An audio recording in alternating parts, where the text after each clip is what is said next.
It's the weekend. It's Mailbag. I am joined this week by Liam, Dave, and Ian.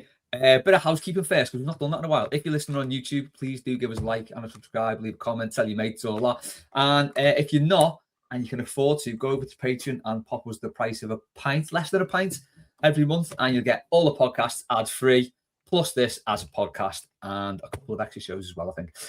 Anyway, on this week's Mailbag, we've got games on TV, bad cup finals, manager interviews, Everton Frenchmen, Traitorous Toffees, death penalties, NFL, X-Men, movie soundtracks, and more. But let's kick off with the hot topic and some red hot soccer chat. Liam, I'll come to you first.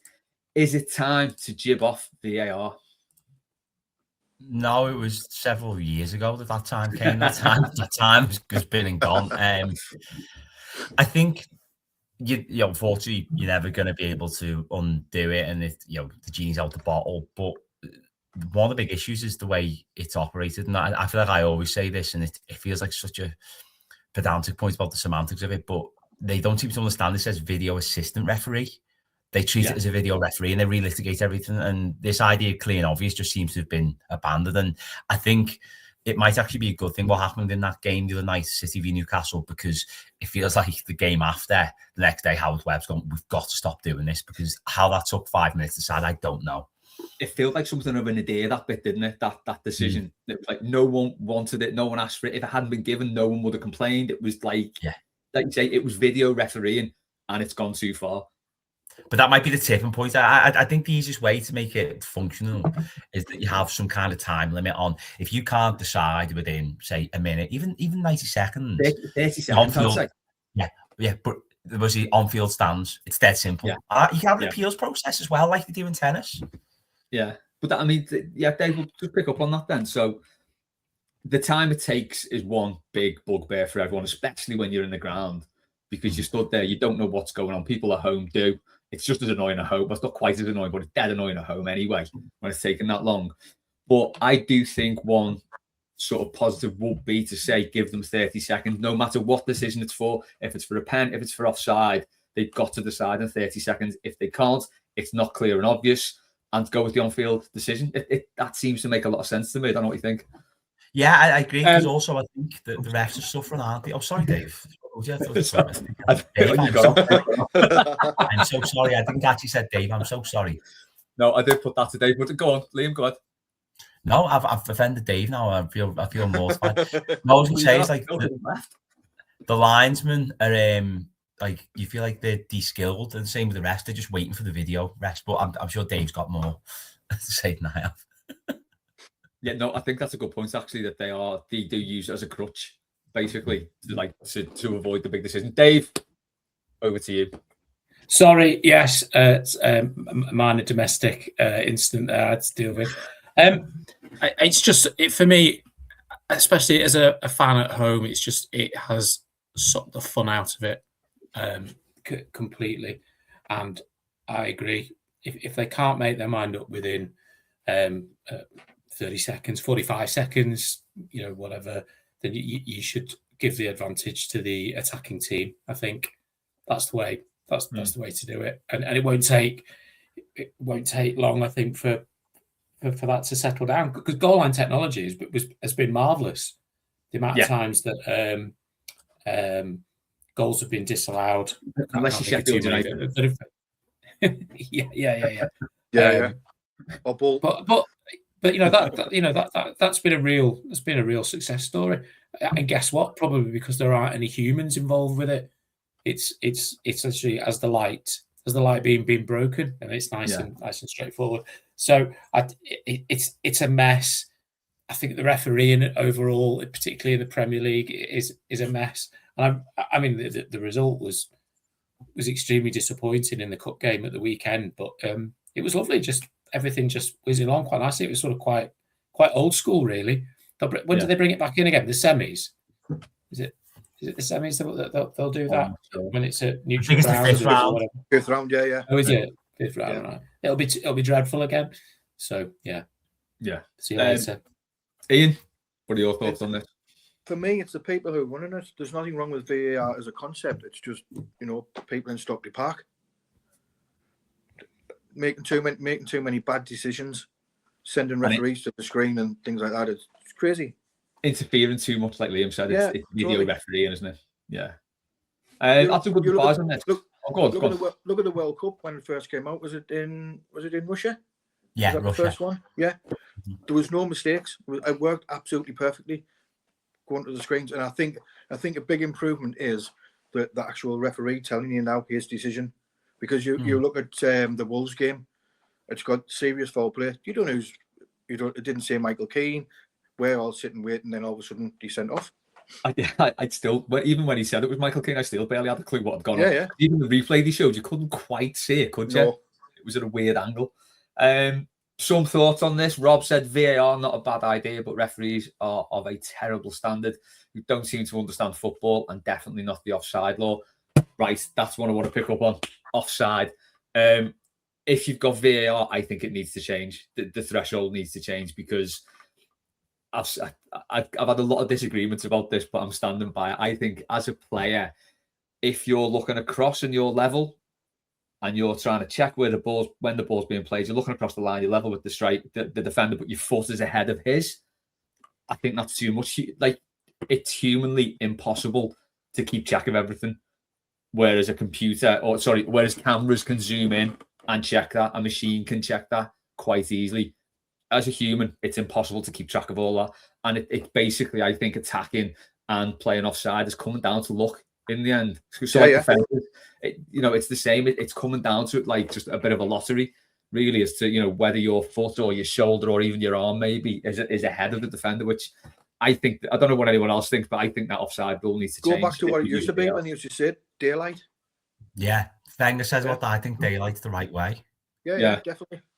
Oh, benefit of the doubt to the striker as well. Well, that's it. I think daylight is that in essence, though, isn't it? Because there is no benefit of a doubt at this point, which kind of goes against the spirit of the ruling. I think it would be retrograde to kind of put it back to what it was in the 80s, where a defender was still there and you could be offside. Remember, because it used to be if there was one defender, that was offside. And was it?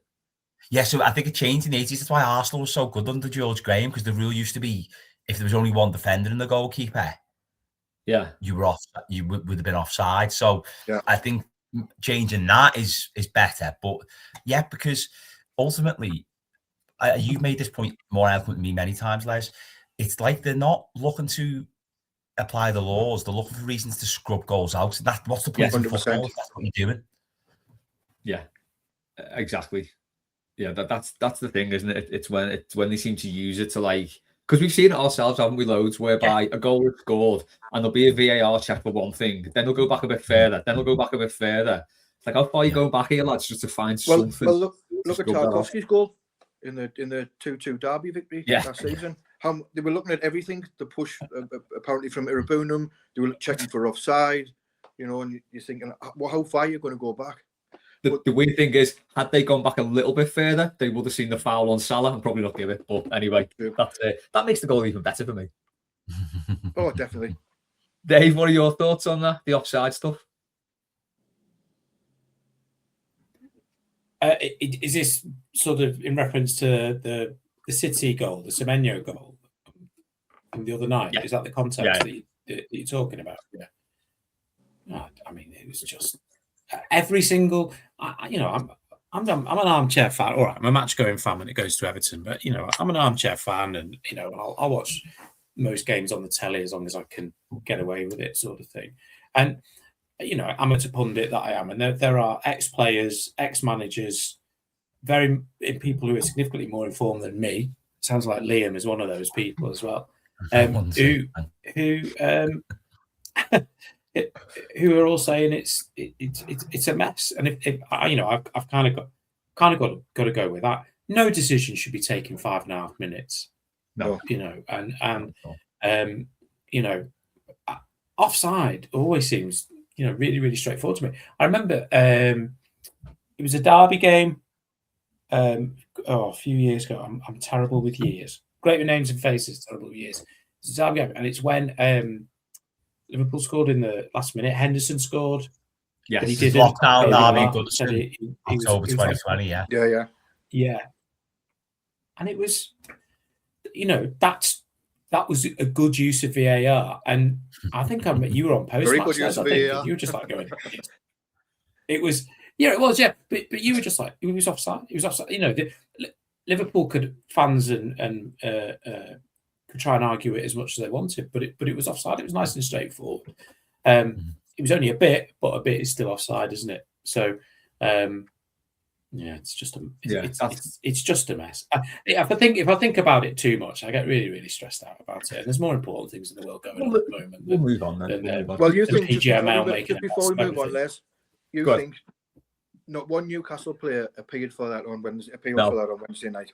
Well, that's a big thing for me as well. It comes to penalties as well. Like if players don't appeal for stuff, or if players do appeal for stuff, I think that's going to be taken into account as to whether things get checked, because they're on the pitch, they're right there, and if an infringement happens, you can guarantee the players will appeal for it. So yeah, like Ashley Young against Newcastle on the Dyche when he got the penalty for the Porto. Yeah, and just one thing that's come to me, one last idea that might help with it is make sure all referees and linesmen are single, because it's like when you've got a partner or a wife or a boyfriend and you're trying to decide what to have for tea, and you're like, no, you can decide. You end up spending an hour and you're none the wiser at the end of it. Just walking around Asda. We're going to get you out of that. No. What do you want? Well, I want a chippy, but I don't want to say that I want a chippy. You might want to, you know what I mean? It just goes like that. Yeah. And then when you've sorted tea, you sat down, right? What should we watch on telly? And then it all starts again. Yeah. What a life. Tangled Up in Blue said, keep goal line technology, bin VAR, but allow each manager just one challenge per match where a video ref can check a contentious decision by the on-field ref. Yeah, I think that's a good idea as well. Denby, defo get rid of VAR, nice and straightforward. Stephen, get rid of VAR, it's made the game worse. Also, bin off the referee announcing a decision. I don't care what school prefects sound like, that's fair enough. And get rid of that Twitter account as well. Christ alive, that's useless. Gary, defo at this moment, it just feels like it's made for the armchair fan rather than those in the stadium. Even last week, as bad as the game result was, it was refreshing to know some gimp in his PE kit in a box room couldn't dictate what was going on over 200 miles away, which, you know what? Couldn't put it better myself. Ian, it's your question, mate. Do you want to ask it? With Everton being on TV again, I was going to put capital letters on Sunday. What's been your worst Everton game you have watched from the couch? And I hope everyone's well. We're all good, thanks. So I missed that opportunity. Yeah, that I did start. Hope you're all well. We are all well, Ian. All the better for having you here as well. Dave, worst one you've watched on the box?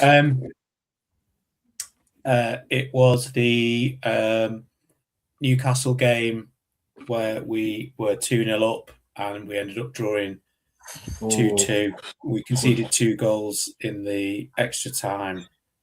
That was one of those where it got towards 90 minutes. And I was like, oh, God, this is a great result. I'll go and make myself a cup of tea.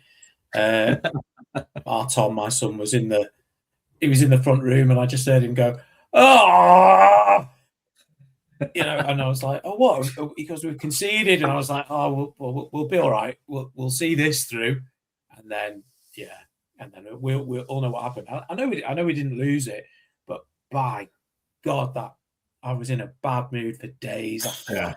Absolute days. I'm not a violent man. I'm not prone to violent outbursts, but I did not give our sofa a shooing that night when we did that. So on that, what you said there, I think I was really pissed off that we conceded, because I don't think I've seen us dominate a game quite like that. We absolutely leathered them. They done nothing. They were happy to go with the 2-0. That would have flattered them. So when that went in, I was so pissed off. And then it's nice that we can laugh about it now, to be honest. But at the time, fuck me, it was bad, wasn't it? As soon as the second ball went in the box, after we got to 2-1, you're like, I know what's happening here. It was this year. Florian, as you got to both. I think it was something like there were 4 minutes of added time, and we were 2-0 up at 93-14. Yeah, it was something like that. That's where it's at. And we still celebrated though. They won the cup though, didn't they? I mean, I wouldn't. To be fair, to be honest, I would.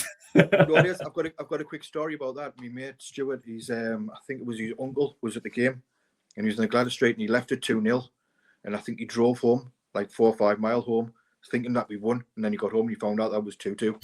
Couldn't believe it. Devastating, awful. Liam, what's yours? I'm going to go for just like in terms of a game of football, I remember being too ill to go to the game. I used to get tonsillitis very bad as a teenager, and I watched the game of Goodison on the BBC back in 2002. We drew 0-0 with Crewe in the FA Cup, and it went to a replay, and it was just a terrible, I mean, really bad game of football. The last days of Walter, God bless them, they were just they were in for the hardcore. Really, it was just unpleasant going the game every week. Yeah, that was definitely stay in the pub, fuck the game off time. Yeah, that's pretty grim. Mine. So the worst one I probably watched home game wise was the New Year's Day one. Oh. Because I made the decision early. I made the call early to not go to that one because I knew I'd be in bits at midday on New Year's Day. So when Leicester beat us, that's when I did the curry on my trainers. Remember I told you I got curry on my trainers. But the thing is, I don't know what it was like in the ground, but watching it at home, I have never heard a full stadium so quiet in my life. No one wants to be there. The players didn't even want to be there. It was surreal. It was really over at the top balcony. Horrible. Oh, it's horrible. Horrible. And it was like Krasnodar cold. It was freezing as well. Yeah, it was proper cold. Yeah, it was. It was cold. Yeah, I was lovely snug on the couch. Yeah. It was. No, it was just that was you didn't miss anything. We looked like we had the hangovers and should have been on the sofa on the bench. It was. I think that made that game worse was when Vardy scored. He did this absolutely embarrassing like somersault, which I've never ever seen him do. And it's just like, what are you doing? Grow up, mate. Yeah. I was thinking of a home match I tried to watch from the couch, but it wasn't on telly. Telly was the Palace replay in the cup. Remember, it wasn't televised anywhere. Yeah. So we went to the away game, and that was shit. 0-0. We should have got a penalty though. Beto got dragged down. But then I was ill. I don't know if I had COVID. I had something. I was ill that week, so I couldn't go, thankfully. But that was a wretched game. But couldn't I even watch it on the telly? Because that was also freezing. That was really cold again that night. Didn't the ground have a signal that night as well? Because people were sending clips of the goal from the ground. Yeah. Well, it was weird. Yeah, it was really strange. Yeah. And Ian, what's yours? Oh, I was a kid. I'd been out playing football with my pals. Come in, had me Sunday's dinner, and watch us get destroyed 6-2 by Aston Villa. Oh God! Talk about foreshadowing or what? Absolutely. I mean, destroyed. I mean, David Platt just ran. He led us. David Platt could have played by himself and still beat us. Yeah. I think that game as well, if I remember right, we had no back four. I think Watson was out. I think Ratcliffe was out. Yeah. I think so we were like, and I think Peter Bigrey came on and got a couple of deflected goals. I think that made, because I think we were 6-0 down and got it back to 6-2. I think and so. I think, fight back here. There you go. We looked good though. That kit was incredible. Lovely shirt, yeah. Lovely shirt. Yeah, great shirt. Right, we're going to stick in that era and more bad memories. Liam's asked, what are the panel's memories of the Zenith Data Systems Cup final that we lost to Palace? Were you there? Were you gutted? Were you asked? 9-year-old Liam was devastated. Right, full disclosure, I'd kind of dropped off watching Everton at this point, weirdly. So, how old had I been then? About 14, 13. Yeah, because you're 10 years older than me. I was 4. I've got no memory of this. Yeah, so me and my dad stopped going at about 88, I think. And I just stopped watching football, really. And didn't pick it back up again until 92 because I'm a glory hunter, obviously. But yeah, so I've not really got much memory of that. I do remember the Villa game on the telly, and I do remember televised games, but I kind of stopped going and stopped being asked. It was a lovely point in my life, to be honest, very stress-free. So yeah, I've not got much recollection. Dave? Yeah, I'm showing my age here now. So this was a cup competition that not only does nobody remember very much, but it wasn't even televised. I mean, we were still on analog telly in those days as well. So I was in my last year at high school, and I found out that we'd lost it by reading the match report in the newspaper in the school library the next morning. so clearly not off. Yeah, because was this when Southall didn't go in at half time and sat on the event against the post? Was that game? No, that was Leeds' first day of the season on the corner. He never went and got his medal. Yeah, that was the one, wasn't it? Yeah, he chipped his penalty. Yeah. Which is, it's fair enough. Right, yeah, I knew that there was something where he would, he had a club on about something, but that must have been mentioned in the match report, and I was just like, oh, okay, right, thanks very much. So there you go. That's my memories. Finding out the result in a newspaper 24 hours later. One thing I've seen subsequently about that game is Ian Wright and Mark Bright absolutely battered Martin Keown, I think, didn't he? Ian, you'll have better memories of this than me. Yeah, he headed them everywhere, didn't he? No, it is. I only saw highlights on ITV because I think that was one of the first early games that was it BSB had it be like Sky BSB. Oh yeah, Square. I think it was on there because Martin Tyler did the commentary. I think it might have been. So on one of the season reviews, I'm sure it was Martin Tyler doing the commentary, or it was Peter Brackley or something like that. That's it, Peter Brackley. Yeah. Because obviously Varshita scored, but you're right, they just got absolutely battered. And I can't see Neville Southall keeping his runners-up medal next to his Cup Winners' Cup or his league title medal. Can you really? Not really, no. I think that's all I remember, just them battering him. I think Dave Watson got his nose broke or something like that. And and on the season review, I think Elton Welsby said like Reg Guttridge, the boxing commentator, should have done it and things like that. So yeah, it did sound pretty brutal. I think I will plug Gavin's book, The End, at any opportunity. And I think out of the 3 books, this part is my favourite. That sort of part where it's post 87 championship up to the mid 90s. It's just so intriguing what happened to the club then and how it was running and everything that happened post Heysel and that. It's such a good read. If anyone hasn't read it, I haven't read it yet. I've got it to read. Honestly, I mean, Ian, I would read them in order, like I've said. I'd go from the 60s to the 80s, but if you can't be arsed doing that, go straight to the end because it's brilliant for gents of a certain age like ourselves. It's incredible. Right, moving on. Dargan asked, best interview you've ever seen from a footballer or manager. This may have been on the back of the Kidderminster manager saying that his dad died in 9/11 when he died on 9/11 of a heart attack while running in the UK. Bit of a wrong thing to do, but there we go. Liam, what have you got for this? Just on the 9/11 point, I remember hearing a story that there was a builder on a building site in Manchester. He was a scouser who left work in the middle of the day he was worried about it because his daughter was an air stewardess for EasyJet from Liverpool to Mallorca. And he heard about 9/11, so he went home. Make you think, check it safe on Facebook. Remember that. There's so many, but one, I don't know why it sticks in my mind, but I remember when Chelsea lost to Sunderland in 2014, it was Mourinho's first home league defeat in like 12, 13 years. And he just come out and he didn't take any questions. He just congratulated his players, congratulated Sunderland's players, the referee, and then said about the head of the PGMO, Mike Riley, went, I want to thank Mike Riley for a great title race. And they're like, what are you on about? And he just walked off. I was like, I like the idea of just blast the grenade and just be like, you can do what you want with that. Yeah, Mourinho was always good for an interview, wasn't he? Yeah. It's a bit of sadness for me that he never managed us. He probably would have done the same as at Spurs and won fuck all, but no, I think it'd be too much. I think it's just like this. There'd be too much synergy. I just think it would just be like it would be hilarious, but it would just be nasty. Yeah, you're probably right, actually. Ian, the best interview I've seen, and I only saw it on, I think it was on YouTube or Instagram, and I think it was the Dundee United manager, Jim McLean. Yeah, the BBC fella. And he clatters him. Legend. And he's like, what's all this about? He's like, ask him. He says, oh, don't ask you that question.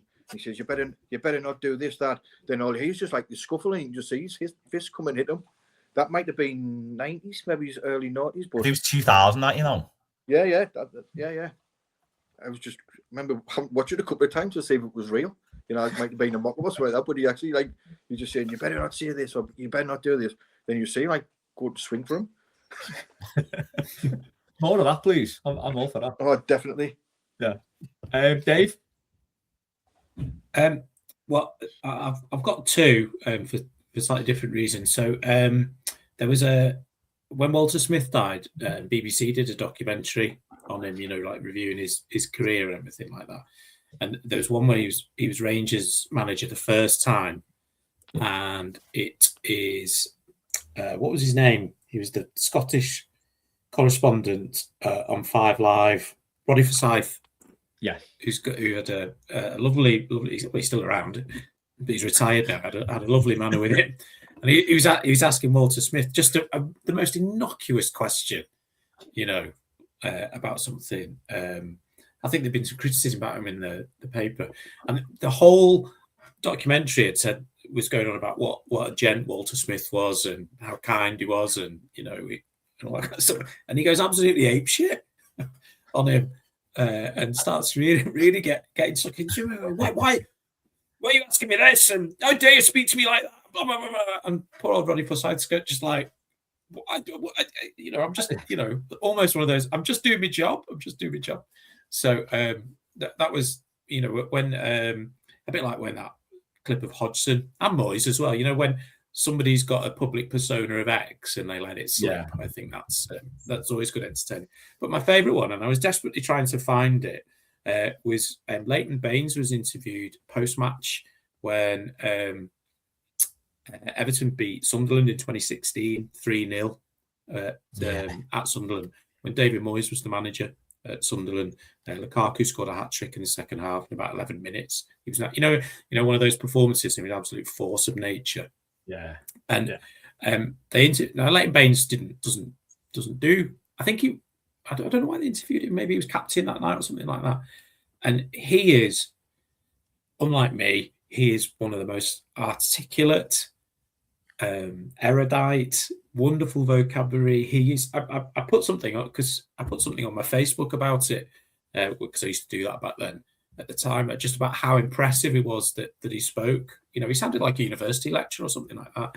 And he there wasn't any of this, game of two halves, Brian, and there's more work to be done off the pitch. He just summarised the game beautifully, and the more of that. It was a shame we didn't get to see more of that really from him because he's a very, very interesting man, I think, and he's got broad interests. I saw him, he did one of those questionnaire things in the program once, and it was like, "What's your favourite book?" And it was something like The Bell Jar by Sylvia Plath or something like that. It's just, he's so cool. He's so cool, yeah. And so that's my favourite. But I wish I could find a link to it because I'd have shared it before. He was quite scathing about Martinez in that interview, wasn't he? Because he was talking about how they were fitter under Koeman, wasn't he? He was like, "We're just fitter. That's why we're playing better this season." Yeah. Yes. I'm all for anyone being quite scathing about Martinez, to be honest. Yeah. But he supported Cooey, so 6 and 7, I suppose. Yeah. All for the kids there, Liam. Nice how annoying was Gordon Strachan's interviews as well, where he thought he had to be funny every interview that he did. Oh, God, yeah. And you're like, Gordon, you've done it once or twice, just leave it there. Yeah. Defo. Yeah. I was going to say that Hodgson one where he saw his arse, but I think that was England-Norway, wasn't it? I think it was incredible. But he just There's one was at West Brom as well, isn't there? Where he asked the reporter about taking the piss with his questions, doesn't he? Oh, yeah, that's the one. Sorry, yeah, that's it. Yeah, I was thinking it was the England one. No, it was that one, yeah. John said Keegan, obviously, an absolute stone cold classic. And another one where Alex Ferguson got into a manager's head, Benitez with his list. That was incredible. The best interview ever has to be...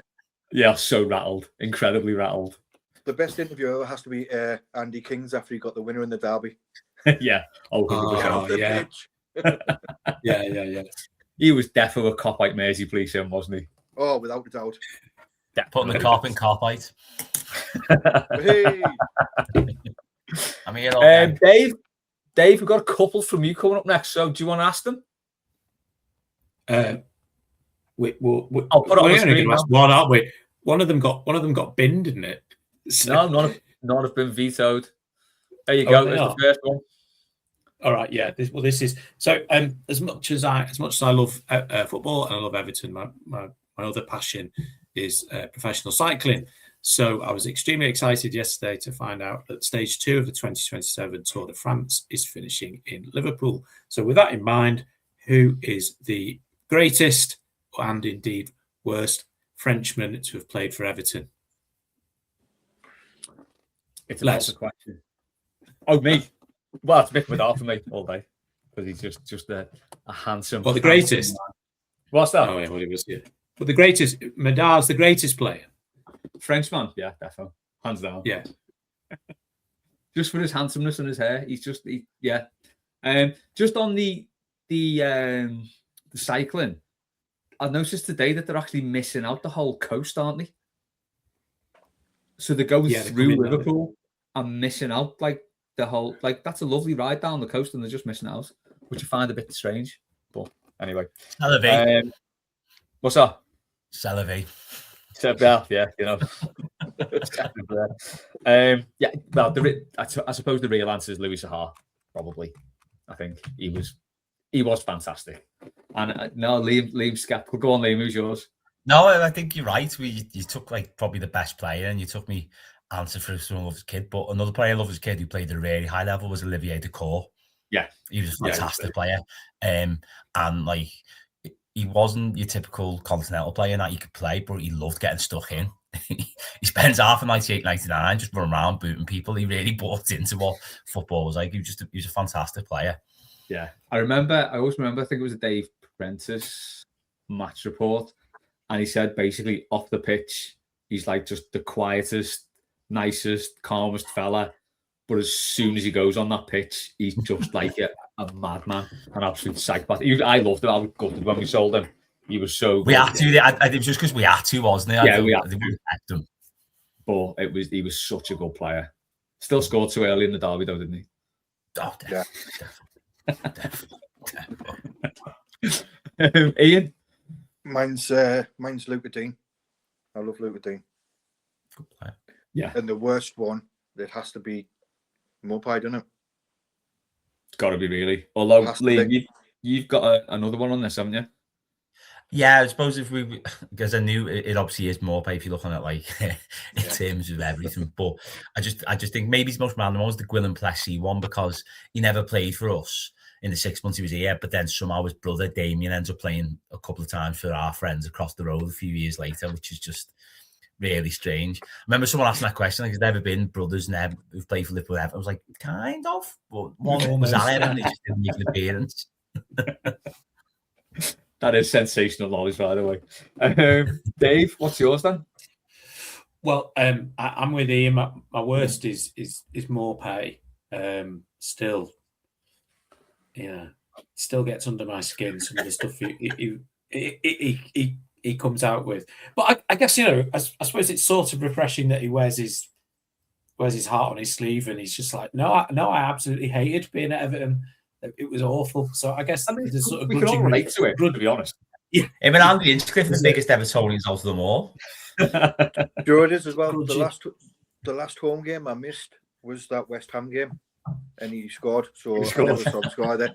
So I didn't go, and he scored. The one good moment.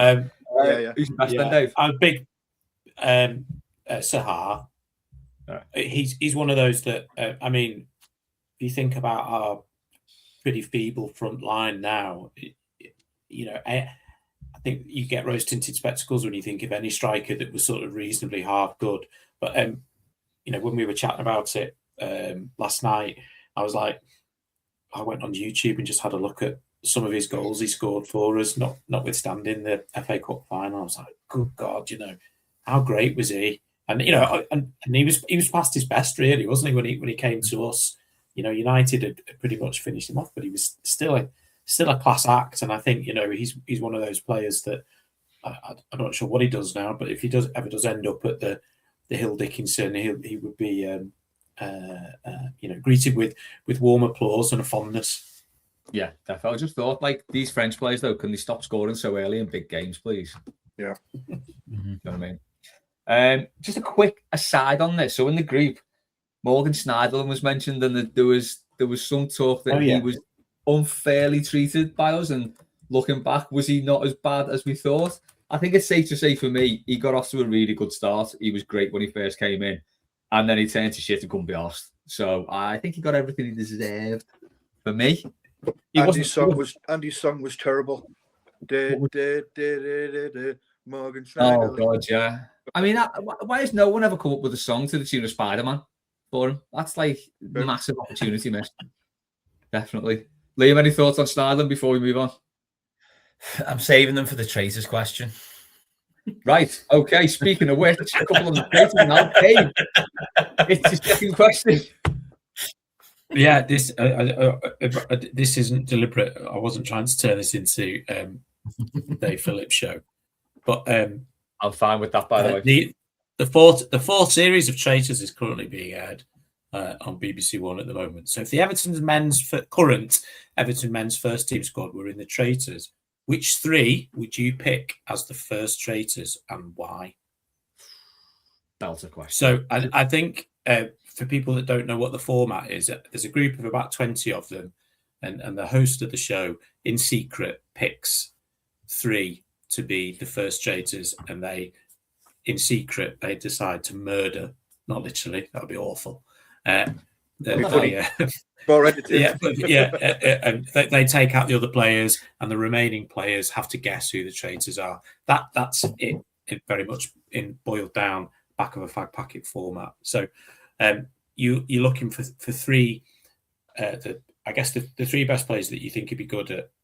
You'd have the ruthlessness to do it, but are also very good at hiding in plain sight. So it's one of those rare questions where Jordan Pickford's probably not the right answer to this one, is he? True. Probably not. Liam, we'll come to you first. First pick would be absolute stonewall Vitaly Mykolenko, because you want to get him out. You want to get rid of him. So that's a big part of it. But also, he is great at deception because he's pretended to be a fullback for 4 years now and been paid quite handsomely whilst he's done it. So I think he's got the skill set to do it. The second one, I think I would go for Jack Grealish, because sometimes with the traitors, they kind of charm and everyone loves them as people. But they've got a side to them, and Grealish has got a bit of that to him. I think he's one of those people. He mightn't be an academic, but he's got a sophistication, intelligence that maybe is there. But I don't think it's with a pen or with a typewriter, or the keyboard of some sort. But he's got something about him. And the third one, I was thinking about this. How about Tarkowski? Just to keep Brentford fans happy, because he betrayed them, didn't he? Down tools and fucked off to Burnley, which they're still not happy about. So I'd be honest with you, after Mykolenko, the rest was all kind of moot, because that was my piece de resistance. It's a good shout, though. Ian? It's a great shout. Just when Liam mentioned Mykolenko there, just aside from this, has anybody seen the thing that's come out when they said they're going to time throw-ins? Yeah, I sent it to you, didn't I? Yeah. Mykolenko holding the ball. How mad's that? They could have picked any player in the Premier League, but they picked Mykolenko. But he's wasted 4 years, to be fair. So yeah. You know. It happens a lot, though, that, doesn't it? Where you've got a story that probably not really anything to do with Everton or anything an Everton player's done, but they'll just put a picture of an Everton player up anyway. Very odd. Well, I've never seen. I'm sure they do it for the fume. Okay. Just for the fume. Just for the. Yeah, I think the Premier League just do it for a laugh. Oh, 100%. I've never watched Traitors yet. I've never watched it yet, so I think I might just nick Liam's answers. Good answers, to be fair. Definitely Tarkowski and definitely Mykolenko, and maybe I might put James Garner in there as well, because I think he can be quite sly and he's a cop-out. Well, I might. So in lieu of John being here, I put James Garner in mine as well. Yeah. I put Tyler Diblin, because I cannot work out what's going on behind that fanny part of it. And Michael Key, just because, I don't know, I think sort of to Liam's point, he's just a really, really nice guy, but he is an intelligent fella, and I reckon he'd be pretty good at it. I reckon he'd be quite good. No, I disagree. He'd surely go, he'd say something like up in the toilet last night. Well, in the toilet last night, we said it couldn't be you.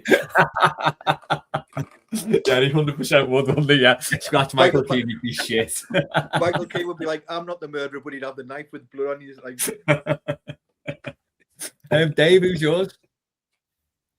Mykolenko, because he's just like wallpaper, almost literally, if you're sending out a tweet from the Premier League as well. So I would pick him. I disagree. I think Pickford would be fantastic. I think he'd be a bit like the because Alan Carr won the celebrity version, and everyone was just like, show. "Well, there's no way it'll be you because you're bloody useless at keeping a straight face and keeping your thoughts to yourself." So I'm sure they'd be thinking, "Well, there's no way it would be him." And I think you need someone who can be that people just aren't very sure about, and so I would go with Idrissa Gana Gueye. Because we know he's got a ruthlessness to him and a mean streak, but he's all big smiles, isn't he? That's big smiles. And we go, well, it won't be him. It won't be Idrissa. He's lovely, and he's It'll be lovely little Idrissa. Yeah. So they were my three. Yeah, no, good shouts. Just as a quick aside, and no spoilers here, by the way. But I'm a little bit behind, so no spoilers. But I've been absolutely buzzing off that woman who worked for the Met. And she's constantly going to the camera. I was the detective for years. They don't know I'm a cop and all this, blah, blah. And she's absolutely shit at it. She just keeps picking the wrong people every time. It's incredible. She's just absolutely useless. And yeah, if you did work for the Met, probably wouldn't go around telling people that worked for the Met, but that's another story. Next Traitors question. Denby Castle has asked, which Everton player left and you felt at the time he was a massive traitor by leaving? Ian, I'll come to you first on this. I'm not even going to say his name. I'll just give you his initials, NB. Middle name bastard. Yeah. That was for you, Liam. Liam, I'll come to you last. Don't. Dave. Dave, who's yours? I completely agree, by the way, with the obviously premier candidate for this. I'm looking forward to listening to the comments. I know we got a lot of money for him, but I felt particularly towards the end of his last season that Romelu Lukaku properly down tools and wasn't trying very hard, and he did not leave to go to Manchester United with my best wishes. Let me put it that way. I felt quite let down by that. Not because if you're going to leave, there's a way to leave, like Richarlison did. Yeah, be more Richarlison, be less Lukaku. He had a chance of winning the Golden Boot as well, that season. Yeah, he did. Yeah. But I think the thing with Lukaku as well is he had the club off as well, because he did say he was going to sign. He was basically verbal agreement with the club. They were all ready for the press conference, I think, and he was like, "Actually, no, I'm going to Man United." I mean, I don't know. He went pantomime villain for that, didn't he? But yeah, I know what you mean. It was gutting, wasn't it? It was horrible the way it sort of ended, and the fact that he went to United as well. I know it's not the Scarlet Might like Barnby, but second on the list for me is United to go there, to be honest. So yeah, it was horrible. Liam. Next question. On the podcast, Liam just did the most resigned. You've got PTSD. PTSD there from Liam. Normally with me, I'll come up with a different answer. Go about this, but I can't look past him. He was shit for 3.5 years. I know you think he was all right 98, 99. I disagree. He was crap. He got into the England squad because Walter Smith got the best out of him. And then he turned around and said, I want to play for Liverpool after one good season. Now, I know some people go like Alan Mars go, well, you don't everything go on the club. We're trying to get rid of him. Yeah, but he could have gone somewhere else, couldn't he? He can't go, oh, well, he's from the north. He starts out at Tottenham Hotspur. He's just a rat. He's just an absolute rat at the highest order. And I think I've said it before on here. I remember playing Football Manager 2015 and find out his son was in Leicester's youth team, and the first point of order was fine and then releasing his son. I don't care if it's been over 25 years. I am not over it one bit. I do not like the fella. And for the Sopranos fans amongst our listeners, I'm just trying not to talk like Phil Leotardo about Vito. That's all I can say. I'm not happy with that. He's one player. If I saw him in the street, I'd call him a rat. I would never do it to any other player. I mean, no, someone wore the first game Hill Dix against Brighton. Someone wore the Danker home shirt with Barbie 12 on the back. Someone took photos on social media. I honestly, I can't get my head around that. I really can't get my head around that. Sorry, I've got to stop talking. No, you should have been thrown in the Mersey. Yeah, banned for life, thrown in the Mersey. He did like kick off a really good song, Die Die Nicky Nicky Die. That was a belter. I remember singing that an entire holiday in Spain that summer. It was great. Rob Fisher said Nick the Rat Barnby, and Gary said only one for my generation. We know where you live. Now, mine is probably Nick Barnby, but that was bad. But for me, Wayne Rooney was the biggest one for me.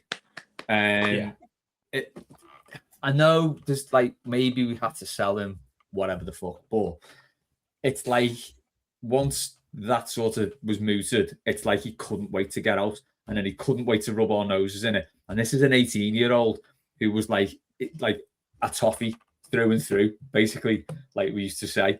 And I think that for me, Nick Barnby pissed me right off, but Wayne Rooney had me thinking, what's the point? Like, what is the point in this? 100%.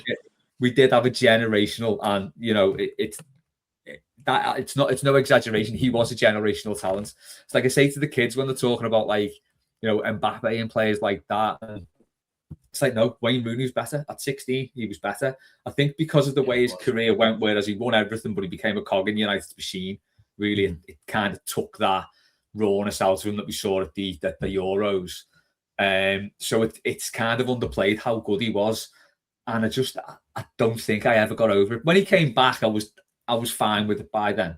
I'd sort of made me peace with it all. I'll never forgive him for that. No. I remember going to Duncan Ferguson's testimonial, and I was in the Gladys Street, and he was warming up, and everybody's like stood up and clapping and shouting Rooney. I just sat there with my arms folded like that, just didn't do anything.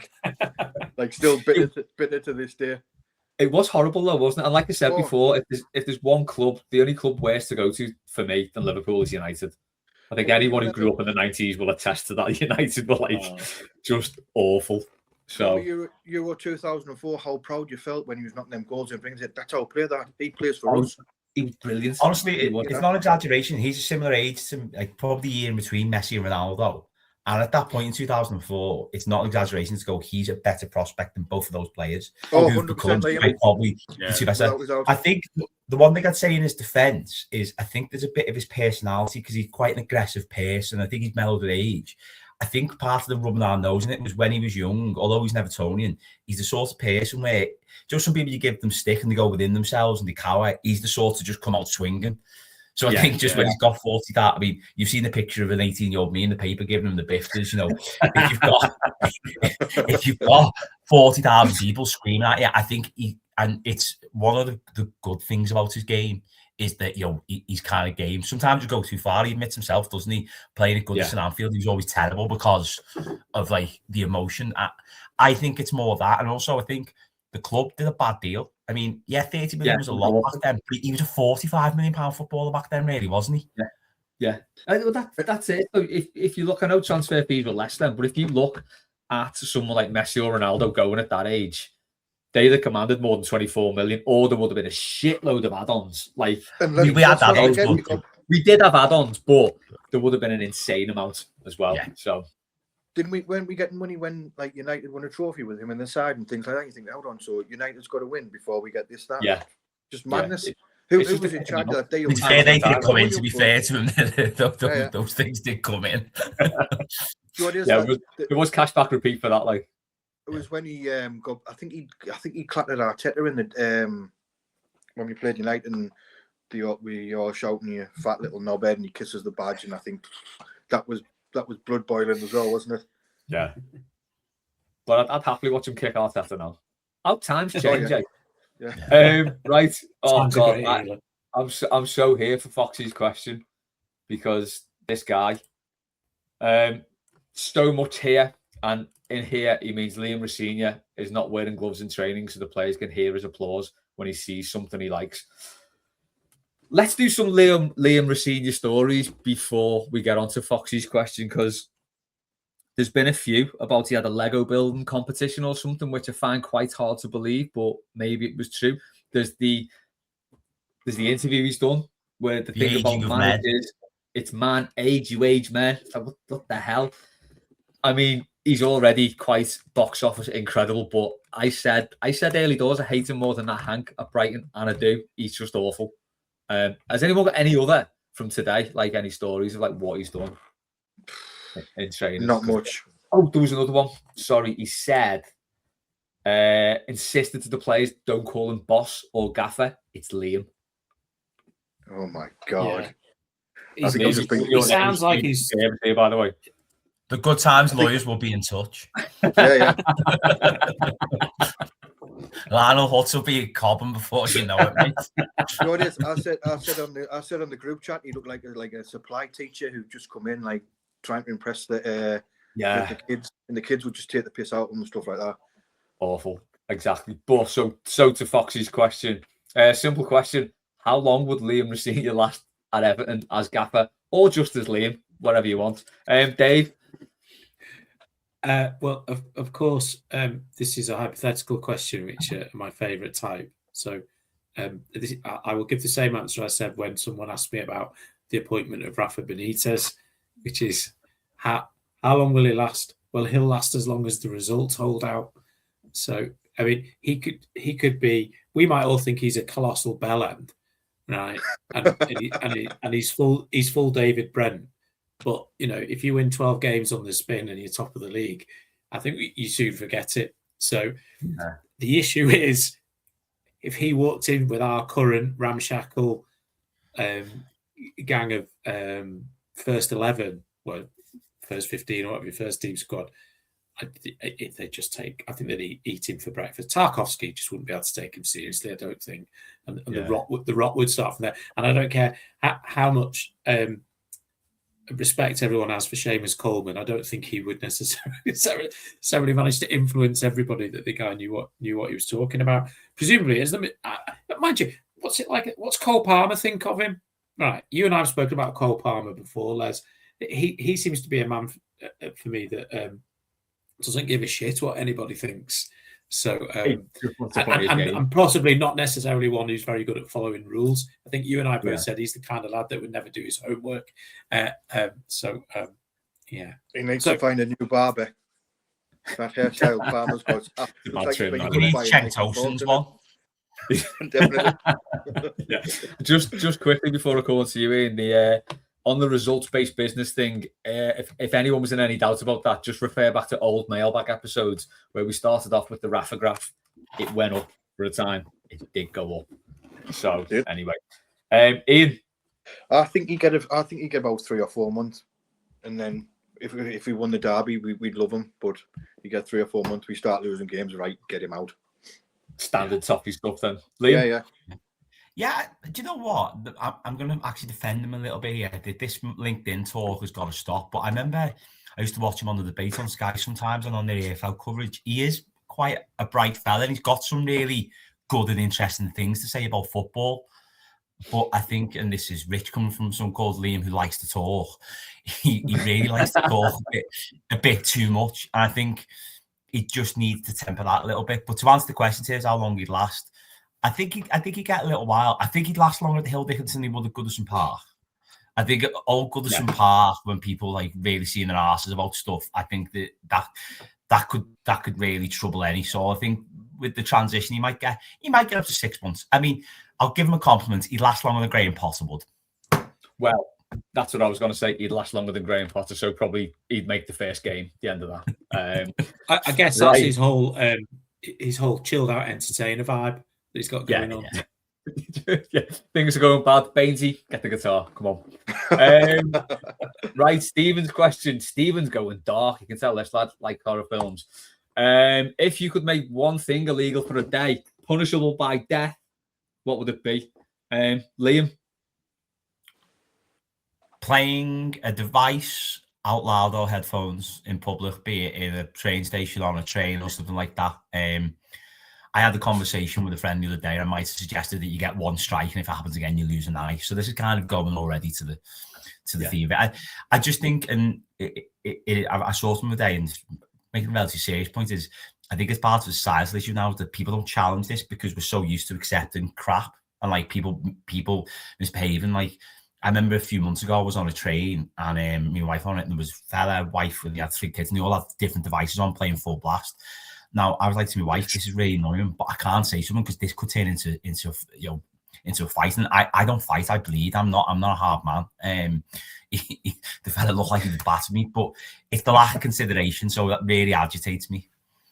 Yeah. Did you just say I don't fight, I bleed?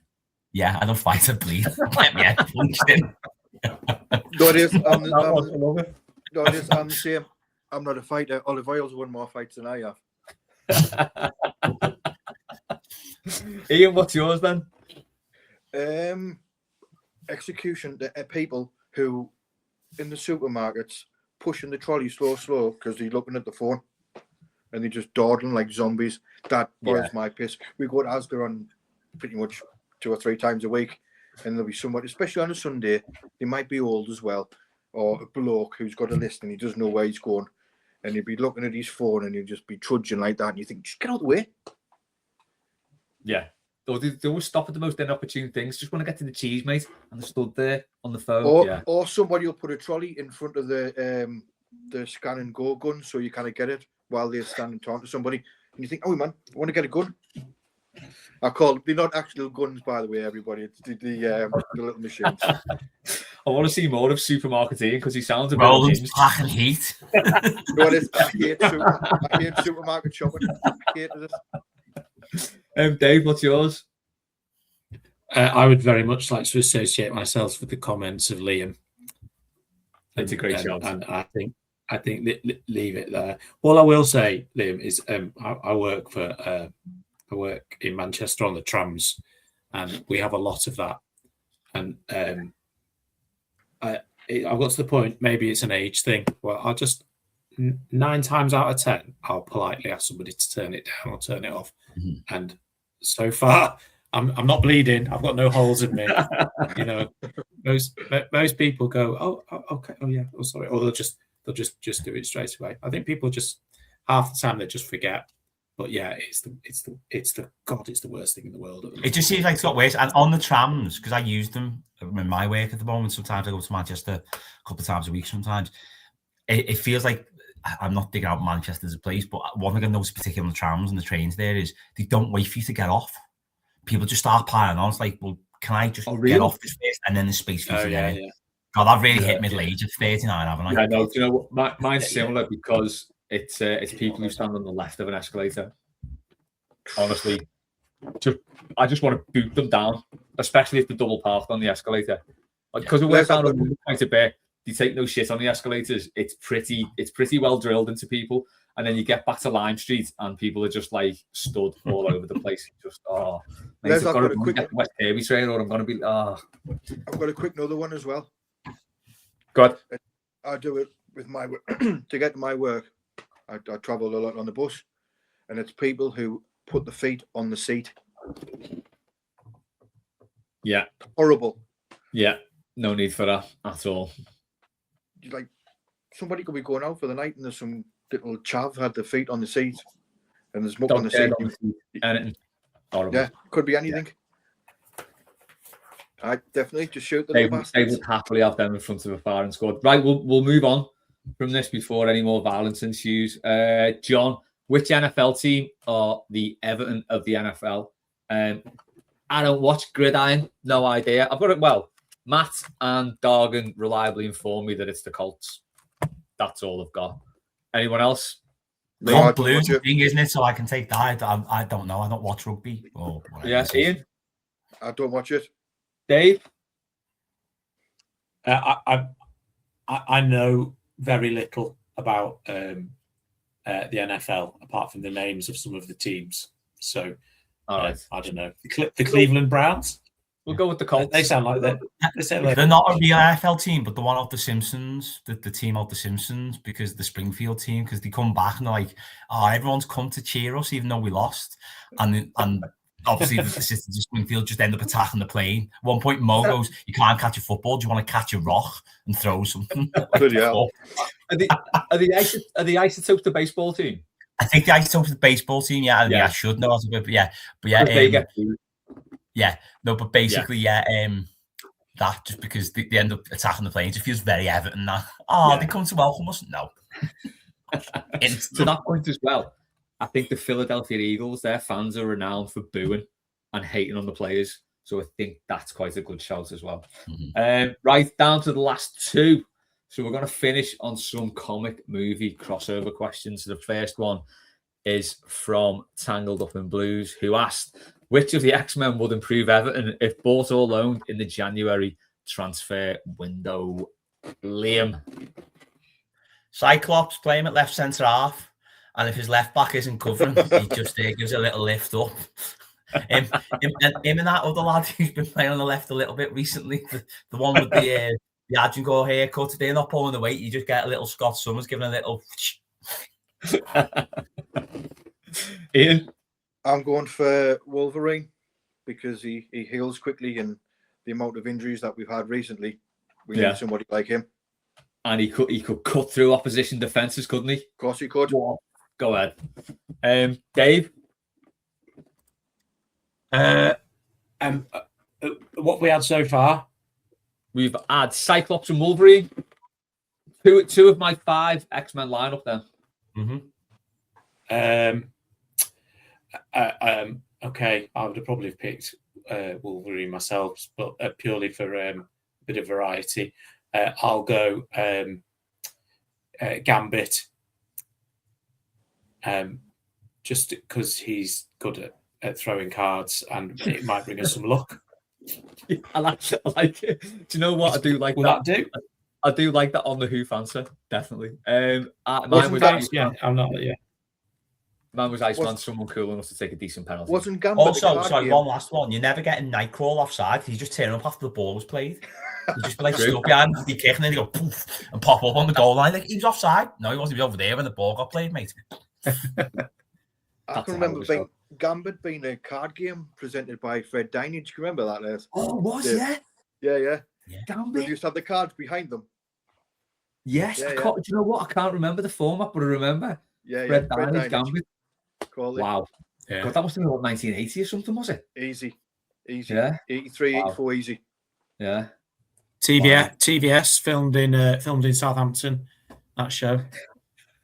You were there. There you go. Quality. Right, Liam. No, I wasn't. No. His daughter is the chair of the Culture, Media and Sports Select Committee, Caroline Dinage. Yeah. So there you go. How? Sorry. So I've just done a search for Fred Dinage. Fred Dinage age, Fred Dinage daughter. I'm not clicking on that. I'm just clicking on Fred Dinage Gambit. God, yeah, there it is. Wow. Quality. Right. I'm gonna be straight on YouTube watching that after this. Right, Liam, we're gonna finish on your question. If you would be so kind as to read it out, it's coming up now.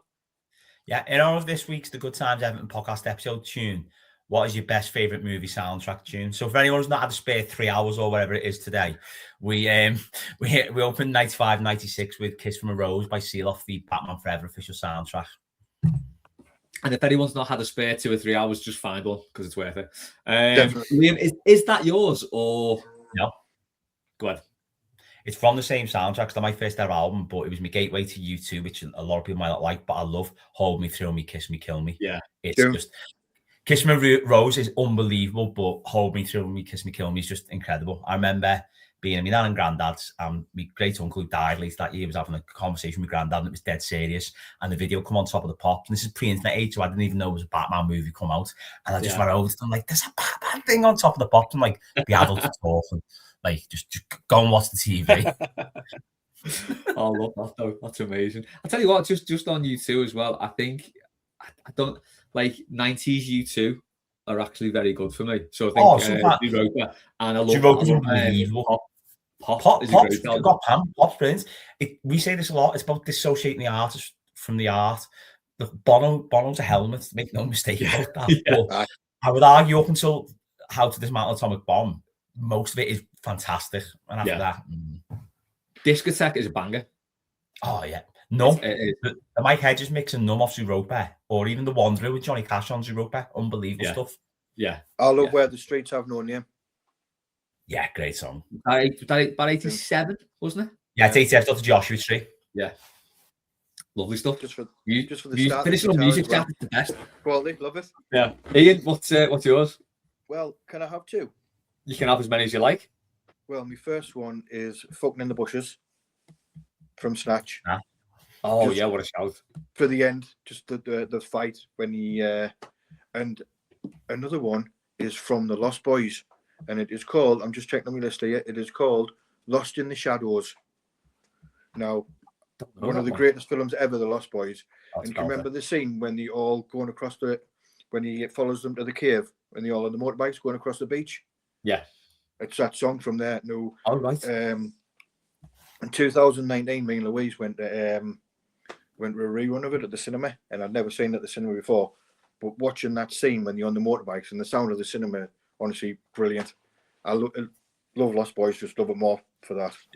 Oh, brilliant. Yeah, there's not quite like seeing an old 80s film on the pictures. Because you couldn't see it the first time around. It's great, isn't it? Dave? Right, okay.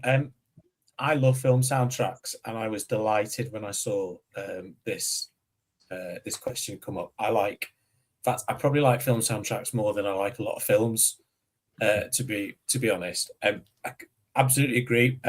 Mrs. Phillips, my wife, she's a big fan of the Lost Boys. She loves that song. Ian, you made me feel very old, Liam, because I remember when "Hold Me, Thrill Me, Kiss Me" came out as being I was at in my last year at university, and that was in year 3. If that makes you feel any better, yeah. And that was when we go out on a Friday, there was a club called the Tunnel Club in Scarborough, and I remember listening to that and that coming on and that being massive. But I think the king of film soundtracks is Michael Mann, and my favourite film soundtrack, and I brought it here. Look at this, is a film called Thief. I've still not seen it. It looks unbelievable. It's the James Caan one, isn't it? Yeah. So he's what do you like? Heat? Do you like the film Heat? Yeah. You seen that? Yeah. I went to the pictures to see that. Yeah. That would be about 95 times. So I would say yes, same that's year as my- Batman Forever. Yeah. So that's my favourite film, but ironically, the soundtrack, Moby did the soundtrack to that. It's okay. It's got some good bits in places, but I love synth music. I love electronica and Tangerine Dream. They scored a few of his films. They did Thief, and they did the one about them driving the trucks with Roy Scheider in it. Oh God, I can't remember the name of it. They did that one for him as well. But so that's Collateral, brilliant soundtrack. If you've heard that. But my favourite song from a soundtrack, I've got another prop here, is from the film Midnight Express, and it's called "The Chase" by Giorgio Moroder. It's an instrumental piece, and I used to have it in the early days of polyphonic mobile phones. I had it as my mobile phone ringtone. And that can kind of ruin your love for a song a little bit, because every time your bloody phone rings, it's your favourite song. Yeah. So I deliberately scrapped it, and I didn't listen to it for ages, but I went back to it. But that's that. If you'd like to at any point to do a separate podcast on Michael Mann soundtracks, please let me know, Les. I'll do some, and I'm sure the 3 or 4 people that would be interested in the world would enjoy that very much. I think that's one to get Rob Vera included in as well. Quick question to everybody: what is your ringtone? I don't have one. Just on vibrate. My last one was in 2012 when I got my first full screen smartphone, and it was the Batman 6016, and I just had my phone on silent since then. Dave, mine's the Airwolf theme. Nice. I love the Airwolf. Ian, what's yours? Predictable Z cars with the siren at the start. All right. Right, just before we finish then, John said Interstellar, Cornfield Chase. Rob said Born Slippy, Underworld, Trainspotting, which is a hell of a shout. The Trainspotting soundtrack, possibly the best soundtrack ever. Also, like God Only Knows by Young Fathers from Trainspotting 2. On the Trainspotting one, Temptation for me. Heaven 17, not New Order. New Order Temptation's great. Love them both. That club scene where Temptation goes into Atomic. It's Sleeper who does that version. Sleeper killed Atomic, didn't they? Oh no, I still like that version. I mean, it's not Blondie, but I just think that whole it's a good version. It's a good version. Yeah, that whole scene though is just incredible. But mine favorite song is, and Aussie Ben bought me this. He sent me this for Christmas. The Virgin Suicides soundtrack on vinyl. Yeah, Playground Love by Air from the Virgin Suicide. The Virgin Suicide is a great film. The soundtrack by Air is incredible. But Playground Love, I've got a really soppy story about this that I'm going to finish on. Go on then. So when me and Louise went to Paris last year, and I proposed there, we've been to see Air that weekend. Playground Love, no, High School Lover. They played not Playground Love. They played High School Lover, which is like the instrumental version. I'm going too far here because on the Playground Love is sung by Gordon Trax, who was actually the lead singer of Phoenix. He's not called Gordon Trax. He's called Gordon Trax on the Air song. Anyway, I've said too much there anyway. But basically, when we got back and we went to pick the ring, we went to Rocks in Liverpool 1. We walked in and it was silent. And like, as soon as we sort of started looking at the rings, that song came on. Like Playground Love just started playing, and we both just looked at each other like, "Fucking hell, what's this about?" And we've been in subsequently. I mean, the music they were playing when we went in after that was amazing, but we've been in subsequently, and the music's been completely different. It was weird. It was so strange to walk in and there was no song playing at all, and then that played. It was crazy. I'd like to say I arranged it, but I didn't. But yeah, so that's mine. Anyway, there we go. And end on a really soppy note there, which is very unusual for Mailbag. There we are. Always full of surprises. Thanks to Dave for this week's episode. Thanks to Ian. Thanks to Liam. Thanks to everyone who sent questions in. That's been it for this week's Mailbag. We will catch you next time.